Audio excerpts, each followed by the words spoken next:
ကျမကတော့တင်ဆက်သူမဆန်နာပါဖြစ်ရမှန်ဇလန်းကောင်းများနဲ့စိတ်ဝင်စားဖွယ်မှုကင်းဇလန်းကောင်းများကိုနေ့စဉ်မပြတ်တင်ဆက်ပေးနေတဲ့အမှန် YouTube Channel ကနေကြိုဆိုလိုက်ပါရစေဒီနေ့မှာတင်ဆက်ပေးမယ့်ဇလန်းလေးကိုလည်းနားဆင်အားပေးကြပါအောင်ရှင်1998ခုနှစ်နိုဝင်ဘာလ22ရက်ညနေ9:30မိနစ်30ပဲခူးခရိုင်ကတနက်ပင်မြို့နယ်ဇီးပင်ကြီးရွာလူကြီးကံဘောလုံးအရွယ်ပမာဏခန့်ရှိတဲ့နေလုံးကြီးကလိမ္မော်ရောင်တောက်ပနေပါတဲ့ကောင်းကင်ရံကထိုးလိမ္မော်နေရောင်ကြောင့်တိမ်လွာတို့မှာခရမ်းမယံကြက်သွေးနူအပြာအစားရှိတဲ့အယောင်သွေးစုံလင်းစွာဖြစ်ပေါ်ကတောက်စားနေပါတဲ့နေဝင်စည်းစာကရှူမကြီးနိုင်အောင်လှပနေပါတဲ့မကြမီတောင်ဆွေမှာနေကွယ်လူလူအချိန်ဇီးပင်ကြီးပါတစ်ခုမှာရစ်တိုင်းခြုံလွှမ်းထားတဲ့မြူလွာတို့ခင်းချင်းနေပါတဲ့ဇီးပင်ကြီးရွာတောင်ဘက်ပြကိုတင်သိမ့်အရက်တဲမှာဒူအချိန်ကလူစုံလင်လာတဲ့တောက်ကြစားကြရေးလာဝါလာနဲ့ဇရမင်းစည်းစိမ်နဲ့ရှိနေတဲ့ကြတဲ့မောင်ထွတ်စိုးနိုင်စိုးမင်းနိုင်နဲ့မောင်ချာတို့လည်းရှိနေကြပါတဲ့တရားရဲသားငယ်တငယ်ချင်းများဖြစ်ကြတဲ့အားလုံးသောအသက်မှာစေကျော်သက်အရွယ်များသာရှိပါသေးတယ်ယနေ့လူငယ်များအရက်သေးစာတောက်စားတတ်ကြတဲ့အရက်တောက်မှခင်မီရဲ့အရက်တောက်မှအပေါင်းအသင်းလူရဝင်ဆန်းနေဆိုပြီးထင်မြင်ယူဆတတ်ကြပါတဲ့လွဲမားတဲ့အယူဆသာဖြစ်ပါတဲ့ဇေယိုက်ကျန်းစီတတ်တဲ့တလွဲသပင်ကောင်းခြင်းသာဖြစ်ပါတဲ့အရက်ရဲ့အရသာကခါသက်သက်ဘူရှိန်ချင်းရှာတတာအရက်ဆိုတာကအစမှာလူကအရက်ကိုတောက်တဲ့နောက်တော့အရက်ကအရက်ကိုတောက်တဲ့နောက်ဆုံးမှာအရက်ကလူကိုတောက်တဲ့ရထုတ်ကြီးဘဝနဲ့လူညွန်တုံးရတယ်ဆိုပြီးလူကြီးသူမတို့စကားကိုမှတ်သားမိဘူးပါတဲ့တကြိုက်နှစ်ကြိုက်သုံးလေးကြိုက်တမြုံနှစ်မြုံသုံးလေးမြုံအမဲကြော်စားလိုက်မြေပဲစားလော်ဝါလိုက်ဒူးရခဲလိုက်တဟီတာဟာစကားပြောလိုက်နဲ့အချိန်ကုန်လို့ကုန်မှမသိကြဒေါ်အရက်ဖြူနှလုံးတစ်စက်မှမကြံတော့ပါဟေး၈နာရီခွဲသွားပြီထပြန်ကြစို့ဇိုးနိုင်ကသူ့လက်ပတ်နာရီကိုရီဝေစွာငုံကြည့်ပြီးလော်စောပါတယ်သူအခါမောင်ထုတ်ကရိုင်နေနေတဲ့ခန္ဓာကိုယ်ကိုတိတ်မှတ်ပြီးလက်ညှိုးတစ်ထောင်ထောင်လောက်ကနေကြအောင်ကွာငါပြောမယ်ပြောကွာတယောက်ကမူးတန်နဲ့ဝင်ထောက်ပြီးတဲ့ခဏညလေထဲမှာငါ့ကိုလှမြင့်မရှိဘူးငါတယောက်သေးရဲ့အဲ့ဒါဘာဖြစ်လဲမူးတန်နဲ့တယောက်ကဝင်ထောက်ပြီးပြန်နေအဲ့ဒါမင်းတို့လိုက်ခဲ့ကြချက်ကျွေးမယ်ကွာဒီကနေအရက်သုံးပလင်းထပ်ပြီးဝယ်သွားမယ်ကွာဟာဒါမှဒိုးတငယ်ချင်းကြီးကွာလုံးလိုက်ကြစမ်းဘလို့လဲလိုက်ကြမှာလားဒိုးလဲလိုက်မယ်ချက်မထားနဲ့နော်အတိုင်ဖောက်ညီအောင်ပြောဆိုကြပြီးအားလုံးရီမောလိုက်ကြတဲ့ရီတံများတော်ညံသွားတဲ့ကောင်းကင်မှာလာမတာကျိတ်မရှိဂရိပါနတ်ပြစားကြီးကလွှမ်းခြုံထားတယ်လို့ရှိနေပါတဲ့ညာကနတ်ဆိုင်စွာမှောင်မိုက်နေတဲ့ပဝင်းချိန်ဒေသမှာပိမ့်ပိတ်တဲ့အမောင်တို့သာစိုးမိုးနေတဲ့လေယာမြေခွဲများမှာရိုးပြက်များသာကြန့်ရှိတော်တဲ့ဒီနံစပါးများရိတ်သိမ့်ပြီးစားဖြစ်ပါတယ်လေခွက်အတွင်လဲသူလေတွဲသူတွဲနဲ့မောင်မဲမဲထဲမှာခြေချင်းသွားနေကြတဲ့မောင်တို့ဦးဆောင်ပြီးတငယ်ချင်းလေးဦးသားမှာရွာကနေတမိုင်ခန့်မြရှောင်းမိတဲ့အခါမောင်တို့အကိုလားမြင့်လေတဲကိုည9နာရီခွဲကမှရောက်သွားတဲ့မွေးမြူထားတဲ့ကြက်တကောင်ကိုကိစ္စတုံးပြီးချက်တဲ့ကြက်သားရင်ကိုအမီအစားလောက်ခါထပ်မှန်ပြီးအရက်တောက်ကြပြန်နေလေးလေကသူတို့လေးယောက်ကြက်ဝိုင်းလှုပ်ခဲ့ကြသေးတဲ့ဇိုးမင်းနိုင်ချက်နဲ့မောင်ချချက်ခွတ်လက်ဆန်းနဲ့ပွဲဖြစ်ပါတဲ့ဇိုးမင်းနိုင်ကဝါသနာပါတာကြောင့်ကြက်ဖတကောင်ဝယ်ယူခဲ့ပြီးခွတ်လက်ဆန်းကြည့်တဲ့ပွဲဦးဖြစ်တဲ့ကြက်ကင်တန်မရှိသေးပါမောင်ချကငယ်စဉ်ကလေးကကြက်နဲ့ကြီးပြင်းလာသူဖြစ်ပါတဲ့ကြက်အကြောင်းကိုဘဟုတုတရှိတဲ့မောင်ချကိုကြက်အကြောင်းမေးကြည့်ပါအကြောင်းအရာအစုံပြောပြပါလိမ့်မယ်တိုက်ချက်အမျိုးနွယ်နဲ့ပတ်သက်ပြီးအယောင်အသွေးမွေးပေါ်မူတီအကဲဖြတ်ပြီးကြက်နီကြက်ဝါခရမ်းပြောင်းပြားစသဖြင့်တိုက်ချက်အမျိုးသားကိုခွဲခြားရတယ်ဆိုတဲ့အညာဒေတာပခုတ်ကူမြင်းချံတောင်သာရွာသားကြီးနေဘက်တို့မှတိုက်ချက်ကောင်းများထွက်တဲ့တန်ချင်းငွေ4-5တောင်းများအထိရှိတယ်ဆိုတဲ့တာမန်အိမ်စားချက်မှနဲ့တိုက်ချက်ဖဆက်ပြီးလေတိုက်ချက်ကောင်းမျိုးဆက်ယူလို့ရတာလေးရှိတဲ့တိုက်ချက်ကောင်းတို့မြည်သည်ခွလက်မကြမီအခါလေးထိစောင့်ပြီးစောင့်ဆိုင်မွေးမြူရတဲ့လူအားကစားသမားကဲ့သို့ရာသီဥတုအစားတောက်ဂယူဆိုင်ရတဲ့စံကြီးတက်တက်ကိုကျွေးမဲ့အစားစပားကိုကျွေးတဲ့နဲ့ကြက်ခန္ဓာကိုယ်မှာအစီမကပ်ပို့ပြီးတော့အမောလုံပြီးတန်မာနိုင်တယ်လို့ဆိုပါရယ်မ မိုးများတဲ့လားအပူချိန်လွန်ကဲတဲ့လားများမှာကြက်နာကြတတ်တဲ့ရေပုတ်ရေသူများမတောင်းမိစေရန်အလို့အထိန်ဂယူပြူရတဲ့တပံတိုက်ချက်ကိုရသည့်ဥရုဒံခံနိုင်စေရန်အတွက်နေလန့်ပေးရတဲ့ဆိုတဲ့လောင်ချင်းနဲ့ပြုလုပ်ကြတဲ့ချိန်ဝိုင်းတပွဲလျင်လောင်ချင်းငွေသိန်းနဲ့ချီပြီးရှိပါတဲ့ကြက်တိုက်ပွဲပြုလုပ်ရန်အကောင်ဆုံးလကပြာသူလမှာတပေါင်းတကူလအထိဖြစ်ပါတဲ့တဏီကုန်မိမဲ့ခွလက်ညီတူပြီးနေချင်းပွဲမသိမ်းနိုင်ဖြစ်ခဲ့ရင်တို့တိုက်ချက်နှစ်ကောင်မဲ့နေကုပြီးဆက်လက်ရှင်ပြိုင်တိုက်ကြရတယ်ဆိုတဲ့ကြက်ဝိုင်းမှာကြက်ကောင်းဖို့လိုအပ်တယ်လို့ပြုပြင်ထိမ့်သိမ့်ပေးရတဲ့ကြက်ဆွဲကောင်းဖို့လေအထူးလိုအပ်ပါတဲ့ကျက်မျက်နာကိုရေငုံမှုတ်ပေးခြင်းဒူးကောင်းကိုရေစွတ်နှိမ့်နေပေးခြင်းကြက်ကိုအဝိဆိုနဲ့အုပ်ထားပြီးဥကောင်းမှာလေပင်ရိုးတလျှောက်လက်ညိုးလက်မညှက်ပြီးနှိမ့်နေပြီးအကြောဖြစ်ပေးခြင်းပြုလုပ်ပေးရတယ်ဆိုပါတဲ့ကျဝိုင်းထဲမှာပွဲကားယူပြီးဒိုင်လောက်တဲ့သူရှိတယ်။လောင်ချင်းငွေရဲ့10ရာခိုင်နှုန်းကိုယူတယ်။စီကန်းနဲ့တိတိကျကျတာဝန်ယူကြက်မှတ်ပေးရတယ်။ကြက်တိုက်ပွဲဝိုင်းစီကန်းကကြက်ကိုစီးဝိုင်းအတွင်ကိုလွတ်ပေးခဲ့ပြီးရင်ထိုကြက်ကိုကင်ခွင့်မရှိတော့ပါ။ကြက်ခွနေစဉ်အဝိဆုပ်ရေးစွပ်ပြီးကြက်ကောင်းကြက်ချေတော့ကိုရေပက်ဖြန့်ပေးနိုင်တယ်။ကြက်ဖင်ကိုလေးမှုတ်ပေးနိုင်တယ်ဆိုပါတဲ့။တို့ရမှာကြက်ကိုထိကင်ခွင့်မရှိပါ။ကြက်နှကောင်ခွတ်တဲ့ပွဲမှာရှက်ခွတ်တဲ့ဟာနဲသွားပြီ။ဟုတ်ပြီဖေ့တာဖြတ်တာပိတ်တာစိုးချက်ကမိထားပြီကောက်ထားဆိုပြီးညာတန်ပေးကပွဲကြနေတဲ့ပါရီကျန်းတဲ့ကောင်မှလဲဆန်ကားပြီးခေါင်းကလေးငုံကစက်က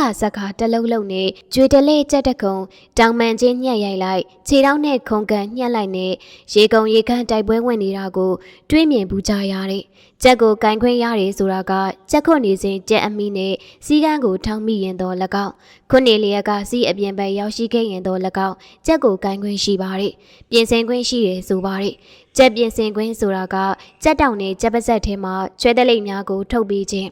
ကြက်ကိုရေစွတ်နှိမ့်နေပြီးခြင်းကြက်မျက်နာကိုဖြစ်စေဒူးကိုဖြစ်စေရေကိုငုံပြီးမှုတ်ပတ်ခြင်းများပြုလုပ်နိုင်ပါတယ်တချို့နှုတ်သီးပါးစက်ထဲကိုမြေကြီးခဲခွန့်ပြီးတတ်ပါတယ်တစ်ဖက်ပြိုင်ဘက်ကြက်ကိုစိတ်ခွတ်တဲ့ချိန်မှာနှုတ်သီးမချော်စေရန်နှုတ်သီးကိုကျန်းနေစေရန်အတွက်ဆိုပြီးဆိုပါတယ်နေ့လေတုန်းကကြက်ဝိုင်းယခုညနေမှာတော့အရက်ဝိုင်းညာကနတ်သက်ထက်နတ်လာတဲ့အရက်သုံးလုံးလက်ချက်မှလည်းရောတဲ့ရောလာနေတာကိုတို့အတူတငယ်ချင်းလေးဦးကလည်းအမှုဒီဂရီရေချိန်မြင့်တဲ့မြင့်လာပါတယ်ကြက်သားဘက်ကိုစားလိုက်ကြက်အယိုးကိုကိုက်လိုက်နဲ့အရက်ဝိုင်းမှာအိုကေမှာစူပြီးနေတဲ့ယခုညအရက်ဝိုင်းမှာပြောပြကြတာကနေ့လေကကြက်ပွဲအကြောင်းခုနကကြက်ပဟုတုတတွေပြောပြတော့တို့သိရပြီကွာဒါပေမဲ့ငါမသိသေးတဲ့အကြောင်းလေးတချို့လေကြံနေသေးတယ်မောင်ချ။ဘာများလဲကွာမင်းသိချင်တာ။ပါဇက်ထဲမှာတွဲခုန်နေတဲ့အရက်ကိုလက်ဖမိုးနဲ့တုပ်ပြပြီးကြက်ဝိုင်းမှာအနိုင်အရှုံးဘလို့သတ်မှတ်ချက်ရှိတယ်လဲဆိုတာကိုမင်းရှင်းပြတဲ့စကားတွေထဲမှာမပါသေးဘူးကွာ။အေးဟုတ်တယ်မပါသေးဘူး။သူတို့အရက်ခိုးဝင်နေတဲ့မျက်လုံးကိုအတင်းဖျဲဖွင့်ပြီးဇိုးနိုင်ကထောက်ပြီးဇိုးမဲနိုင်ကလည်းအရက်ရေချိန်ကိုက်နေတာကြောင့်နားထောင်ယုံတက်တက်နဲ့ခေါင်းကိုက်ဆိုင်လျက်ရှိပါရဲ့။အော်ကြက်ဝိုင်းမှာအနိုင်အရှုံးလားဒီလိုရှိတယ်။မျက်လုံးစုံအတက်ဆူးကန့်သွားခဲ့ရင်ကြက်တောင်မှန်ကျိုးမယ်ဒူးကျိုးသွားမယ်ဆိုခဲ့ရင်ခုဆဲလှဲ့ထွက်ပြေးခဲ့ရင်ပေါ့ကွာ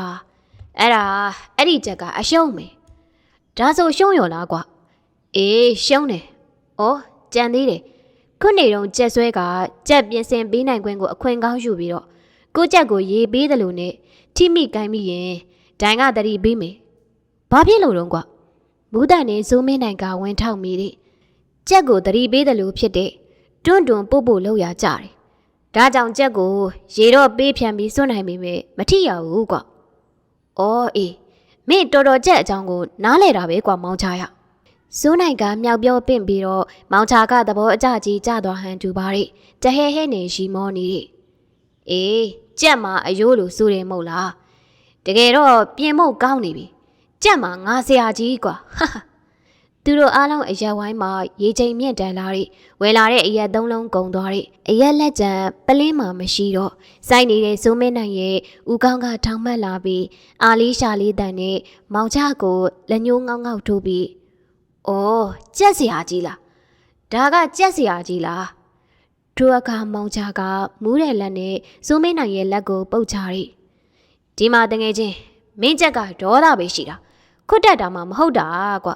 မင်းချက်ရှုံးမှာပေါ့ကွာဘာကွာဒေါသပဲရှိတာမခွတ်တက်ဘူးဟုတ်လားအေးဒေါသလည်းရှိတယ် ခွတ်လေတက်တယ်ရော့အဲ့တော့လက်တွေ့ပဲကွာစိုးမင်းနိုင်ကမောင်ချကိုနှစ်ဖူးကြောများတင်းကမျက်ခုံးကိုပင်ပြီးနှက်ခမ်းကိုကိုက်ပြီးတဲ့နောက်ဖြောင်းလက်သည့်နှလုံးနဲ့ပြစ်တွင်လှမ်းထိုးပါရီမောင်ချကရင်းကတင်းကရှောင်လိုက်နိုင်တော့စိုးမင်းနိုင်ရဲ့လက်သည့်နှလုံးမှာလေကိုသာထိုးမိသွားရီဝယုံသုံးကဖြစ်သွားရီဟာစိုးမင်းနိုင်မင်းဘာဖြစ်သွားတာလဲတငယ်ချင်းအချင်းချင်းတွေပဲကွာမင်းဒီလိုမလုပ်ပါနဲ့မကျေနပ်ဘူးကွာဒီကောင်စိုးမင်းနိုင်တယောက်မှအရက်ရည်ချင်းလုံးနေတာကြောင့်ကျိုးပြတ်တဲ့နတ်သိုးတစ်ကောင်ပမာရှူရှာရှာဖြစ်နေပါရီအရက်ပလင်းတွေအမီးပကံတွေကွဲ့ပြေပြန့်ကျဲကုန်တော့ရီမိမိကိုယ်ကိုထိမ့်သိမ့်နိုင်ခြင်းမရှိုံများမကတခြားလူများဖေးတွဲကူတားမြစ်နေတာကိုလေဒေါသအမျက်ချောင်းချောင်းထွက်လျက်ရှိပါရီတော်ပါတော့တငယ်ချင်းဟာတို့တောင်းပန်နေတာပဲငါဘာမှမသိဘူးထင်ပြီးတော့စကားကိုစောင်းချိတ်ပြောနေတာကွာမကျေနပ်ဘူးကွာဖေကြချိတ်ချင်းမို့ချိန်မိကြတော့မှာဖြစ်ပါရဲ့ငယ်တငယ်ချင်းအချင်းချင်းတဦးနဲ့တဦးညီကြတော့မေဒီအတွက်စိုးမင်းနိုင်ကိုရန်ရှောင်တဲ့အနေနဲ့မောင်ချာကလေတဲ့အောက်ကိုဆင်းသွားရဲ့စိုးမင်းနိုင်ကိုမောင်ထွန်းနဲ့စိုးနိုင်တို့ကဆွဲချိန်မရတဲရှိမောင်ချနောက်ကိုစိုးမင်းနိုင်လိုက်သွားရဲ့လာမိုင်းညမှာအမောင်ထုကတိတ်သေးနေတဲ့တဲရှိမှာအမောင်နဲ့မေမေကျိုးစင်အတန်းများကြီးတန်ကတဲထိတ်ချောက်ချပွဲပေါ်ထွက်လာရဲ့1998ခုနှစ်နိုဝင်ဘာလ23ရက်နေ့မနက်စီးစာအချိန်ကလှပနေတဲ့အရှိမိုးကုတ်ဇဝိုင်းအဆန်မှာလိမ္မော်သီးတလုံးပမာနေလုံးကြီးကထွက်ပြူစားရှိနေပါတဲ့ကောင်းကင်ရံမှာတိမ်မြူတို့ကင်းပါနေတဲ့မိုးကောင်းကင်မှာပဇွန်စီသွေးရောင်တောက်ပနေပါတဲ့မနက်စီးစာကတဘာဝတရားများလှပနေတဲ့လောကအလားတရားများကိုရှုမြင်နေရတဲ့စီပင်ကြီးရွာရရကဥက္ခရာဥခေမောင်ကြီးကသူဥဆောင်ပြီးကိုလာမြင့်ဥညွန့်ဝေကိုမိုးတီတို့လိုက်ပါကမနက်စောစောကြီးရွာကပဲထောင်ဆက်လီကိုစီးပြီးတနက်ပင်မျိုးရဲစခန်းကိုဆက်လီနဲ့လာခဲ့ပါရီစခန်းကိုရောက်တဲ့အခါရဲအုပ်အေးကိုကဥခေမောင်ကြီးတို့အဖွဲ့ကိုခေါ်ပြီးစခန်းမုန်းနဲ့မိတ်ဆက်ပြီးရီဘူကြီးဒါစည်းပင်ကြီးရွာရရကဥက္ခရာဥခေမောင်ကြီးပါအော်အခုလိုတီကျွမ်းရတာဝမ်းသာပါလေဗျာကဲထိုင်ကြပါစကမ်းမှုတပွဲရှိတီးတန့်ကလေးထိုင်နှလုံးမှာဒူရဲအုပ်အေးကိုနဲ့ကျေးရွာလူကြီးဥခေမောင်ကြီးတို့ဝင်ထိုင်ကြတယ်။ကြံလူများကလက်တကန်းရှိခုံတန်းရှိမှအသီးသီးဝင်ထိုင်လိုက်ကြတယ်။စကမ်းမှုကစကမ်းမြေပုံစီမျက်စိရောက်သွားတော့ဇီးပင်ကျေးရွာတီနေယာကိုရှာဖွေကြည့်ပြီးရွာလူကြီးဥခေမောင်ကြီးနဲ့မျက်နှာမူပြီးစကားပြောပါတယ်။အကြောင်းကိစ္စဘာများထူးလို့လဲဥက္ကရာ။လာရင်ကိစ္စကိုပြောပြနိုင်ပါလိမ့်။ဥခေမောင်ကြီးက၎င်းနဲ့ဘေးတိုက်အနေထားမှရှိတဲ့ခုံတန်းရှိအစွန်းဘက်မှာထိုင်နေတဲ့ကိုလာမြင့်ဘက်ကိုမျက်လုံးဝှေ့ကြည့်တာကြောင့်စကမ်းမှုပါလိုက်ကြည့်တဲ့ဒါကိုလာမြင့်မှာဘူးကြီးဒီနေ့မနက်အခုမှမနက်2 နာရီလောက်မှာကျွန်တော်စီလာတိုင်းပါတဲ့သူ့ရဲ့လက်ထဲမှာမောင်ချာကစိုးမင်းနိုင်ကိုဓာတ်နဲ့ခုတ်လို့တေးရရှင်နဲ့မသိရသေးတဲ့အကြောင်းဒါနဲ့ဟော်ရီကဥညွန့်ဝေကိုမိုးတီတို့ကိုကျွန်တော်ခေါ်ပြီးတော့ကိုလာမြင့်နဲ့အတူလိုက်သွားပါတဲ့စကမ်းမှုရဲအုပ်ဝင်းနိုင်နဲ့ဒူရဲအုပ်အေးကိုတို့ကစိတ်ဝင်စားစွာနားထောင်နေကြတယ်။ကိုလာမြက်လဲတဲ့ဆိုတာရွာနဲ့တမိုင်လောက်ဝေးပါတယ်။ဟိုရောက်တော့ကြီးစုစစ်ဆေးကြပါတယ်။တဲရှိထင်းမုတ်အနီးမှာဓာခုတ်ခံရတဲ့စိုးမင်းနိုင်ကိုစကမ်းမင်းမရတော့ပဲလဲကြနေတာမြင်တွေ့ရပါတယ်။အဲ့ဒါသတင်းပေးတိုင်ကြဖို့ဆိုပြီးကျွန်တော်တို့လာရင်ကိစ္စပါပဲဘူးကြီး။ကောင်းကင်တခွင်လုံးနတ်ပြရောင်ရှိနေတဲ့ဂရီပါစာကြီးဖုံးအုပ်ထားတယ်လို့ရှိပါတယ်။ကျဲပွင့်တို့မရှိပါလာမဲ့နေတဲ့အမောင်ကတိတ်သေးတဲ့လာမိုင်းညဇိုမင်းနိုင်ပေးလာတဲ့အန်ဒီယေကိုမောင်ချာကရန်ရှောင်လိုတဲ့ဆန္ဒရှိပါတဲ့ထို့အတွက်တဲအောက်ကိုဆင်းလာတဲ့တဲရှိမှာအမောင်နဲ့မိမိဟေ့မောင်ချာနေအောင်ဒီကုလုံးအေးဆက်သွားတယ်လို့ခံစားရတဲ့ကတုံကရင်လေရင်ထဲမှာထိတ်ခနဲဖြစ်သွားတဲ့ခန္ဓာကိုယ်တစ်ခုလုံးစခနဲတုံပြီးတောင့်သွားခဲ့တဲ့မွေးညင်းများတောင်ထောင်ထပြီးဇောကျွေးများတောင်စုပြန်လာတဲ့ဇိုမင်းနိုင်ကမိမိကိုလှမ်းခေါ်တဲ့အပြစ်ရှာထိုးကျိတ်တော်မေလက်ဦးမှုရယူမှဖြစ်တော်မေလဲတိတ်ရှိမောင်နဲ့မေမေထင်းမုံနေမှတင်းချောင်းဒုတ်တချောင်းကိုလက်နဲ့ကောက်ယူကိုင်းနဲ့လက်ရကန်အလိုရောက်လာခဲ့ပြီးဖြစ်တဲ့ဇိုမင်းနိုင်ရဲ့ဦးခေါင်းကိုစိတ်မှန်းနဲ့မောင်ချာကရိုက်ချလိုက်တဲ့ဇိုမင်းနိုင်မှာအတန်ပြားကြီးနဲ့တခွန်းနာအော်နိုင်ပြီးမြေကြီးပေါ်ကိုပုံကျသွားတဲ့မောင်ချာရဲ့လက်နဲ့မျက်နှာကိုပူနွေးတဲ့သွေးဆက်များထိထွေးမှုကိုသိရတဲ့အခါမှာအချိန်ကြီးအမှန်ကိုရိပ်စားမိတဲ့ဟာထင်းချောင်းဒုံမှမဟုတ်ပဲဒါဝရွတ်တက်တာတွေဓားပါလားတငယ်ချင်းဖြစ်ရလေကွာ မောင်ချာကယူကျုံမရဖြစ်ပြီးရွာဘက်ကိုသွေးယူသွေးတန်းနဲ့ထွက်ပြေးသွားတယ်။ဇွန်မင်းနိုင်အနီးကိုချင်းကပ်မိတဲ့မောင်ထွန်းနဲ့စူးနိုင်တို့မှအလွန်အချိန်နောက်ကျခဲ့ပြီ။ဇွန်မင်းနိုင်တယောက်စကမ်းမိမရတော့ပြီ။လာစူးနိုင်အကိုလာမျက်စီကိုတွားပြောမှာဖြစ်တော့မှာလာမြန်မြန်မောင်ထွန်းနဲ့စူးနိုင်တို့နှစ်ဦးတမိုင်ခမ်းမြောက်ကွာဝေးတဲ့ဇီးပင်ကျေးရွာဘက်ကိုဒုံဆိုင်ပြေးကြတယ်။ဆရာအေးကိုကြီးနေထင်းကောင်းဆောင်တက်ကြက်ကြီးတာထူးအောင်နဲ့အဖွဲကိုခေါ်ပြကျွန်တော်တို့ဒီကဥခင်မောင်ကြီးတို့နဲ့လိုက်သွားကြမယ်။နောက်ပြီးတော့သတင်းပေးတိုင်ချက်ကိုလည်းဖွင့်ခဲ့ပါဟုတ်လား။ကျွန်တော်အခုပဲပြန်လာမယ်။မြို့နယ်မူစီကိုသတင်းပို့အောင်မယ်။ကဲဥခင်မောင်ကြီးအမှုဖွင့်ပြီးနေရအောင်ဗျာ။ဟုတ်ကဲ့ဘူကြီးစကမ်းမှုရဲအုပ်ဝင်းနိုင်ကမြို့နယ်မှုရုံးကိုကူးရန်ပြင်ဆင်တဲ့အခါဥခင်မောင်ကြီးတို့လူကြီးများအဖွဲ့ကထရက်ပြီးအယိုသေးပေးကြပါရယ်တာဝန်မှုဒူရဲအုပ်အေးကိုကစကမ်းမှုရဲ့ညွှန်ကြားချက်နဲ့ဇီးပင်ကြီးရွာရရကဥက္ကရာဥခင်မောင်ကြီးထံကသတင်းကိုရယူပြီးပ285မြင်းဆောင်98ပြစ်မှုဆိုင်ရာဥပဒေပုံမှ326ရာအရေးယူအမှုဖွင့်ပါရယ်အဆိုပါသတင်းပေးချက်ရတာနဲ့1998ခုနှစ်17လပိုင်း23ရက်နေ့မနက်8 နာရီအချိန်မှာအမှုစစ်စခန်းမှုဝင်နိုင်တာဝန်မှုဒူရဲအုပ်အေးကိုနေထိန်ကောင်းဆောင်တက်ချက်ကြီးတာထူအောင်ဒူးတက်ချက်အတန်းကြီးတက်သားထေးအောင်နဲ့တက်သားတင်ထွန်းတို့ပါဝင်တဲ့ရဲတပ်ဖွဲ့ဝင်များကတနက်ပင်မြို့မှာ9မိုင်ခန့်ကွာဝေးတဲ့ဇီးပင်ကျေးရွာကိုကျေးရွာလူကြီးများနဲ့အတူဆက်လီနဲ့တွားရောက်ခဲ့ကြတယ်အခင်းဖြစ်နေရကိုလာမြင့်ရဲ့ရာတဲကိုရောက်ရှိတဲ့အခါ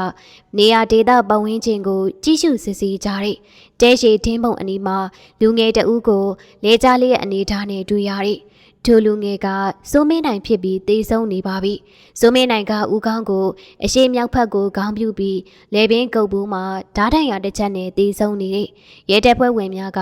မှတ်တမ်းတင်ဓာတ်ပုံရိုက်ကူးခြင်းအခင်းဖြစ်မြေပုံရေးဆွဲခြင်းမျက်မြင်သက်သေမောင်ထွန်းနဲ့စိုးနိုင်တို့ကိုစစ်ဆေးမှုများပြုလုပ်ခဲ့ပါသည်။ကျွန်တော်မှားသွားပြီ။ကျွန်တော်တငယ်ချင်းကိုဓာတ်နဲ့ခုံမိပြီ။သူ့ကိုကျွန်တော်တတ်တာပါကျွန်တော်ကိုဖမ်းကြပါဗျာသွေးယူသွေးတန်းဖြစ်ပြီးအော်ဟစ်ငိုကြွေးနေတဲ့တရက်ခန့်မောင်ချကိုယ်တိုင်အဖမ်းခံခဲ့ပါသည်ထို့အပြင်တက်တေခံမျက်ခုတ်ဓာကိုအမှုစစ်အဖွဲ့ထံကိုပေးအပ်ခဲ့ပါသည်အမှုစစ်စခန်းမှုရဲဝင်းနိုင်နဲ့နေထိန်အဖွဲ့ကတေဆုံးသူစိုးမင်းနိုင်ရဲ့အလောင်းကိုတည်ယူလာပြီးတနက်ပင်မြို့နယ်စည်းရုံကိုစီးစာရေးသားပေးပို့ခဲ့ပါသည်အမှုစစ်စခန်းမှုကမူလအမှုမှာပုံမှန်326ကိုပြစ်မှုဆိုင်ရာဥပဒေပုံမှန်302ကိုပြောင်းလဲစစ်ဆေးပြီးအရက်တောင်စားရကအတိတရားချင်းချိန်မှုမရှိဘဲလူသက်မှုဖြစ်ပေါ်ရတဲ့အထိတရားခံမောင်ချကိုဥပဒေနဲ့အညီထိုက်တန်တဲ့ပြစ်ဒဏ်ရရှိရေးအတွက်တရားစွဲဆိုတင်ပို့ခဲ့ပါရယ်စာရေးသူဆရာကြီးကိုလည်းကျေးဇူးတင်ပါတယ်ဟုတ်ကဲ့ဇလန်းလေးကတော့ဒီနေရာမှာပဲပြီးဆုံးလို့သွားပါရယ်ရှင်နားဆင်အားပေးခဲ့ကြတဲ့တဦးတယောက်ချင်းစီတိုင်းကိုကျေးဇူးတင်ပါတယ်စိတ်ချမ်းသာခြင်းကိုယ်ဤကျမ်းမာခြင်းနဲ့ပြည့်စုံကြပါစေဘေးရန်တဲ့အပေါင်းမှလည်းကင်းဝေးကြပါစေ